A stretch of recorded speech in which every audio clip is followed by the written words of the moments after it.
শুভ সকাল বন্ধুরা, রাধে রাধে। সকলে কেমন আছো? আমি ভালো আছি, আশা করি তোমরাও ভালো আছো। আজকে আমি সকলের ইচ্ছা পূরণ করতে চলে এসেছি একটি নতুন ভিডিও ব্লগ নিয়ে, গোপালের অঙ্গরাগ। এই যে আমার ছোট্ট ছোট্ট গোপাল সোনা, তোমরা দেখতেই পাচ্ছ। সকালে ঘুম থেকে উঠে পড়েছে, বাসি চোখ মুখ ধুয়ে আমি সকাল সকাল গোপালকে দুধ খাইয়ে দিয়েছি। এখন দুপুরবেলা প্রায় 11টা বাজে। এখন গোপালকে স্নান করাবো, আর স্নান করিয়ে তাকে দুপুরের ভোগ নিবেদন করব। তারপর আমি আজকে গোপালের অঙ্গরাগ করব। এই যে আমি এখন গোপালকে স্নান করাচ্ছি। আজকে গোপালকে মধু দিয়ে গায়ে মালিশ করে দেব। কোনো দিন চন্দনও দিই, বা কোনো দিন শুধু প্লেন জলেই একটু অগরু বা গোলাপ জল দিয়ে স্নান করাই। আজকে গোপালের একটু মধু দিয়ে মালিশ করব। এই যে দেখো, আমি গোপালকে মধু দিয়ে একটু মালিশ করে দিলাম। এরপরে আমি গোপালকে স্নান করাবো। গঙ্গা জল নিয়ে নিয়েছি ঘটিতে, তার মধ্যে একটু তুলসী পাতা, কিছু ফুল দিয়ে প্রথমে হাত পা ধুয়ে দিলাম। এরপর আমি জলসংখ্যের দ্বারা গোপালকে 3বার স্নান করাই। বন্ধুরা, তোমরা যদি আমার চ্যানেলে নতুন হয়ে থাকো আর এই ভিডিওটি প্রথম দেখে থাকো, তাহলে আমার চ্যানেলটিকে সাবস্ক্রাইব করো। আরও অনেক নতুন ভিডিও তোমরা দেখতে পাবে। কি মন্ত্র বলে আমি স্নান করাই, সেই সব অন্যান্য ভিডিওতে জানতে পারবে। গোপালের স্নান করানো হয়ে গেছে, পরিষ্কার জামা পরিয়ে দিয়েছি। এরপর ভোগ নিবেদনের পালা। এই যে দেখো, ফল ভোগ দিয়েছি আমি আজকে। এরপর চন্দন সহযোগে গোপালকে তুলসী পাতা দেবো, আর চন্দনের ফোঁটা দিলাম। দুপুরের পুজো আমি এর মধ্যেই সেরে নিচ্ছি। গোপালের সাজগোজ করিয়ে গোপালকে চন্দনের ফোঁটা দেওয়ার পর আমি গোপালের ভোগের মধ্যে তুলসী পাতা, চন্দন লাগিয়ে অর্পণ করলাম। জলে ও প্রসাদে তুলসী পাতা দিতে হয়, গোপালের প্রিয় তুলসী পাতা। তুলসী পাতা যদি তাকে না দেওয়া হয়, তাহলে সেটা ভোগ নিবেদনটি সম্পূর্ণ হয় না, এটাই আমার জানা। আমি এখনও পর্যন্ত কোনোদিনই গোপালকে অন্নভোগ দিইনি। ড্রাই ফ্রুটস, ফল, দুধ, মিষ্টি এইসবই ভোগ দিই। দুপুরের ভোগ হিসাবে ফলই বেশিরভাগ দিন দিই। আর নিজে হাতে গোপালকে না খাইয়ে দিলে যেন মনে হয় গোপালের ঠিক করে খাওয়া হয় না। এখন আমি কানাইকে একটু মুখে প্রসাদ ধরছি, ভোগ খাইয়ে দিচ্ছি। এরপর সুদর্শনকেও খাইয়ে দিলাম। খাওয়ানোর পর আমি 2 গোপাল সোনাকে আমি জল খাইয়ে দিলাম।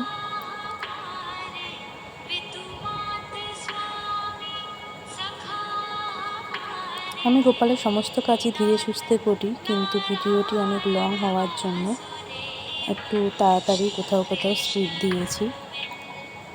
প্রসাদ খাওয়ানোর পর গোপালদের মুখ আমি পরিষ্কার কাপড় দিয়ে মুছিয়ে দিলাম, ও তাদের হাতের বাসিগুলোও সরিয়ে দিলাম। কারণ আমার মনের ভাব ও ইচ্ছা থেকে আমি গোপালদের খাইয়ে দিই, তবুও তারা তো নিজেরা খাবে, সেই জন্যেই তাদের হাত দুটি খালি করে রাখি, বাঁশিটি নিচের দিকে নামিয়ে রাখতে হয়।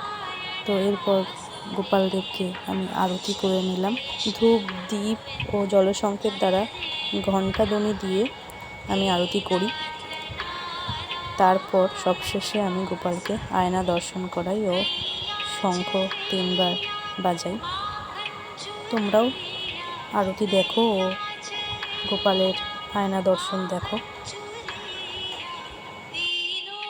আমার আরতি শেষ হয়ে গেছে। এরপর আমি গোপালের অঙ্গরাগ করব, তাই গোপালকে তার আসন থেকে নিয়ে নিয়েছি ও গোপালের আসনে তার প্রিয় বাঁশি ও একটু ফুল দিয়ে আমি রেখে দিয়েছি, যাতে গোপালের কোনো ব্যথা বা আঘাত না লাগে, গোপাল যেন তার প্রসাদ এখানে নিশ্চিন্তে খেতে পারে।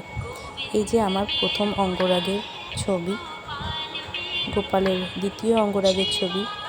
এবার দেখো তোমরা কীরকমভাবে আমি অঙ্গরাগ করি। অঙ্গরাগ করার জন্য আমি নিয়ে নিয়েছি অ্যাক্রিলিক কালার, বিভিন্ন রকম, যার যেরকম ইচ্ছা, যে রঙ ইচ্ছা সে সেই রঙে নিতে পারে। আমি নিয়েছি লাল, কালো, নীল, হলুদ, সাদা, আর 2-3 রকমের তুলি, 2টো সরু তুলি ও একটি মোটা তুলি। একটি ছোট পরিষ্কার কাপড় আর একটি পাত্র যার মধ্যে জল নিয়ে নিয়েছি। এই হলো আমার গোপালের অঙ্গরাগের করার কিছু উপকরণ। এরপর গোপালকে পরিষ্কার করে নিয়েছি। তোমাদেরকে দেখাতে পারলাম না বন্ধুরা, তার জন্য দুঃখিত।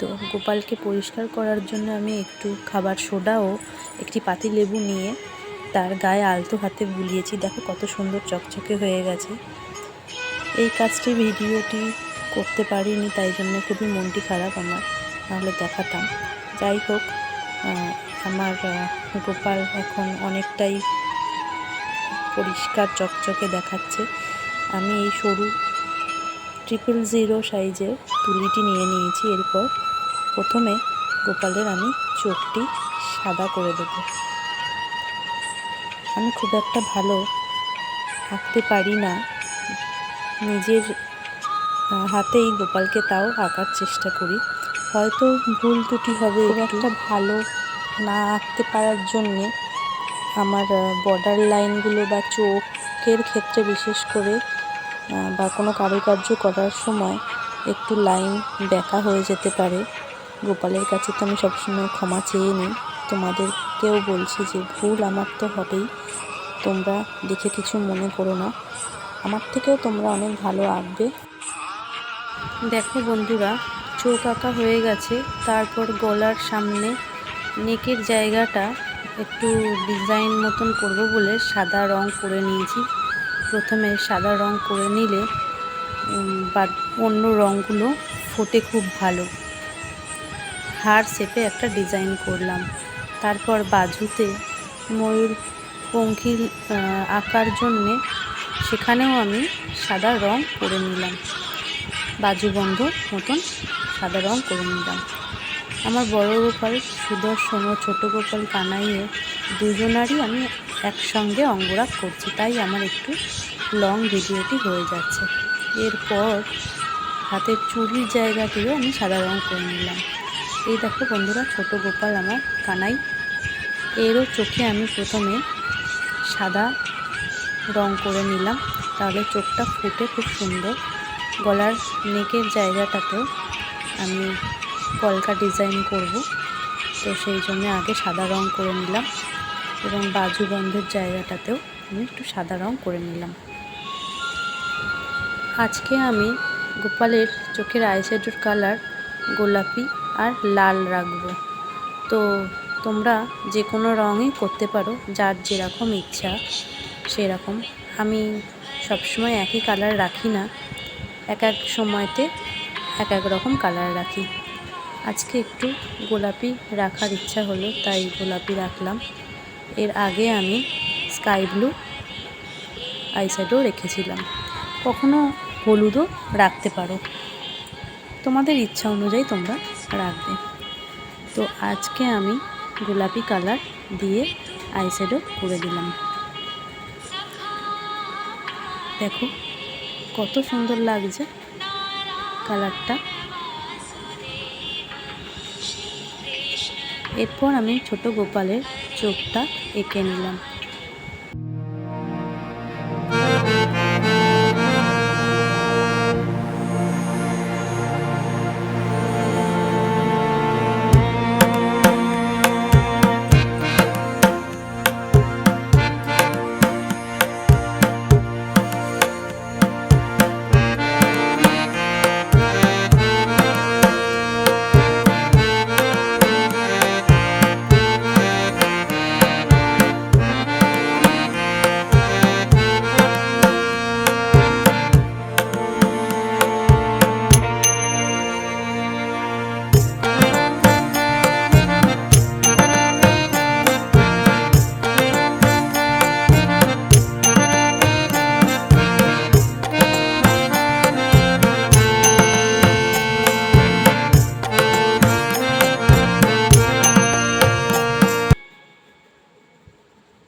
দেখো রং করার পর কত সুন্দর লাগছে ছোট গোপালকে।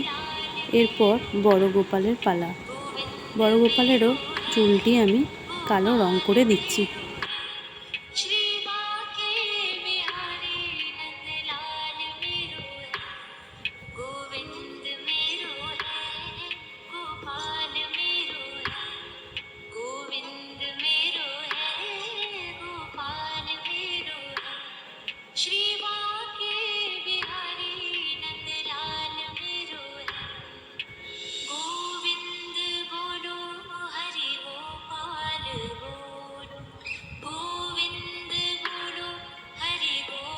বড় গোপালেরও চুল রং করা হয়ে গেছে। এরপর তার ভুরু আর চোখ কালো কালার বর্ডার করে দিয়েছি।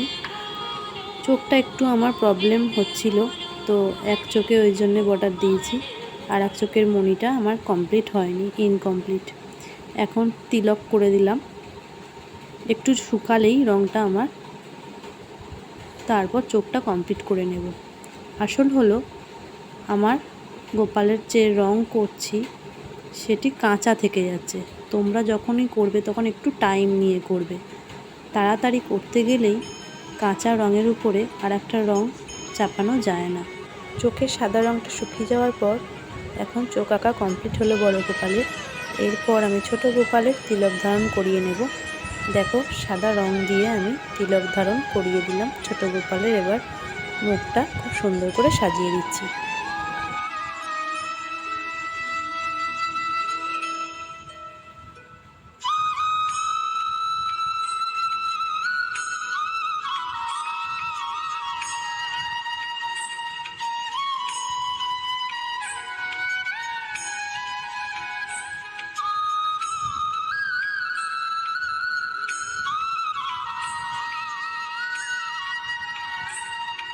আমি বেশিরভাগ সময়তেই সাদা আর লাল ডট দিয়ে গোপালের মুখটি সাজিয়ে দিই, কারণ আমার গোপাল দুটোই খুবই ছোট, তার মুখে কোনো বেশি কলকা করা যায় না। তো আমার ছোট গোপালের মুখে কলকা কমপ্লিট। এবার বড় গোপালের লাল আর সাদা ডট দিয়ে কলকা কমপ্লিট করে দিলাম। দেখো বন্ধুরা, কলকা কমপ্লিট হওয়ার পর কত সুন্দর লাগছে আমার সুদর্শন গোপালকে। এটা যে আমার সুদর্শন গোপাল আমি চিনতেই পারছি না। খুব মিষ্টি লাগছে রে আজকে তোকে।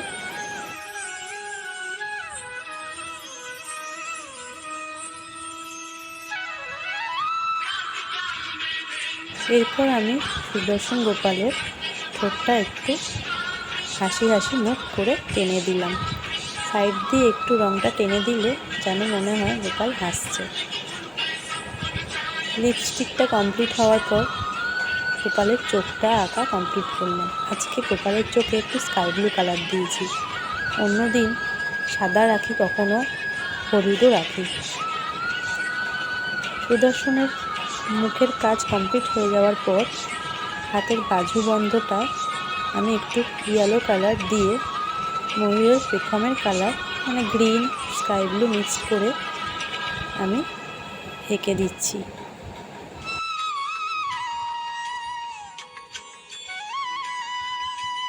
বড় গোপালের পর এরপর ছোটো গোপালকে আমি হাতের বাজুটি ময়ূরের পেখমের কালার করে দিলাম। তারপর লাল আর সাদাতে একটু ডট ডট দিয়ে হাতের বাজু বন্ধটিকে কমপ্লিট করে দিলাম। এরপর গলার হারের পালা। গলার হারের সাদা রঙের উপর একটু হলুদ রং করে নিয়েছি, আর লাল কালার দিয়ে বর্ডার দিয়ে একটি কলকা ডিজাইন করে দিচ্ছি।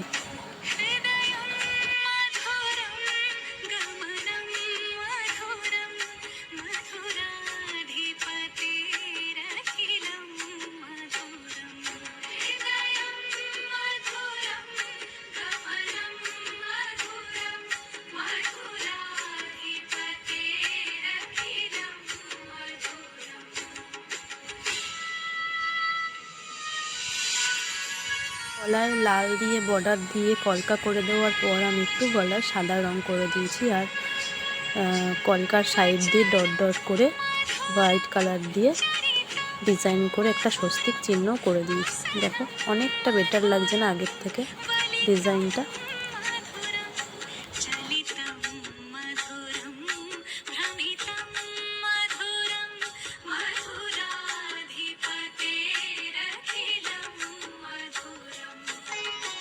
হোয়াইট রেড দিয়ে গলার হারটি কমপ্লিট করে দিলাম।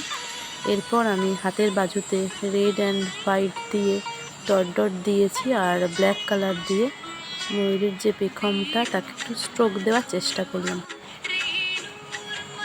দেখো হাতের বাজু কমপ্লিট করার পর কত সুন্দর লাগছে আমার গোপাল সোনাকে। বড় গোপালকে যেরকমভাবে আমি সাজিয়েছি সেই রকমভাবে একই রকমই ছোট গোপাল সোনাকে আমি সাজিয়েছি।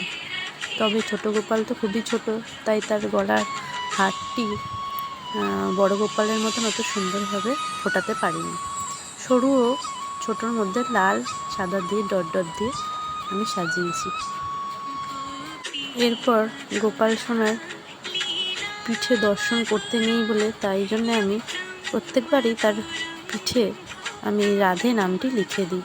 আর এবারে আমি প্রথমবার গোপাল সোনাকে একটি প্যান্ট পরিয়েছি, মানে প্যান্ট কালার করে দিয়েছি প্যান্টের স্টাইলে। তো স্কাই ব্লু ছিল তাই আমি স্কাই ব্লু দিয়ে করে একটু ডট ডট মতন দিয়েছি। দেখো কত সুন্দর লাগছে, যেন মনে হচ্ছে গোপাল সোনা প্যান্ট পরেছে। সবশেষে আমি গোপাল সোনার পায়ে একটু আলতা এঁকে দিলাম। লাল দিয়ে একটু আলতা করে দিলে গোপাল সোনার পাটি খুব সুন্দর হয়ে যায়। গোপাল সোনার পিঠে রাধের নামটি লেখা হয়ে গেছে। তো এরপর দেখো বড় গোপাল সোনার আমি পিঠে রাধে নামটি লিখে দিচ্ছি, কারণ গোপাল সোনার পিঠ দর্শন করতে নেই বলে পিঠে আমি রাধে নামটি লিখে দিই। তোমরা দেখতেই পাচ্ছ রাধে নামটি লেখা হয়ে গেছে। এরপর পায়ে আলতা পরিয়েও দিয়েছি আর পায়ের তলায় একটি স্বস্তিক চিহ্ন আঁকা ছিল, তাই আমি সাদা রং করে স্বস্তিক চিহ্ন এঁকে দিলাম। গোপালের পায়ে সাদা ডট ডট করে দিয়ে একটি নুপুরের মতন স্টাইল করে দিলাম। দেখতেও দেখো কত সুন্দর লাগছে, লালের উপরে সাদা ডট ডট।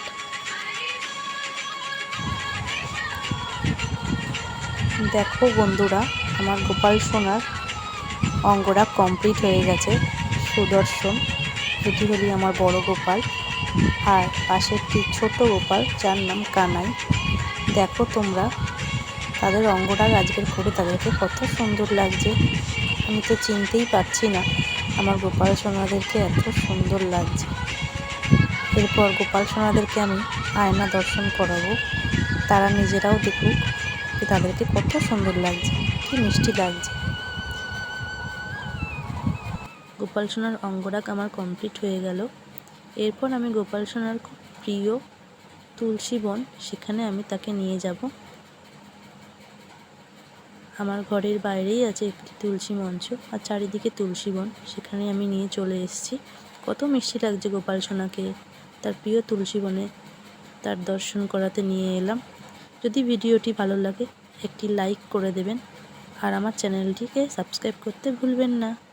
নমস্কার বন্ধুরা, দেখা হবে পরের ভিডিওতে। রাধে রাধে বন্ধুরা।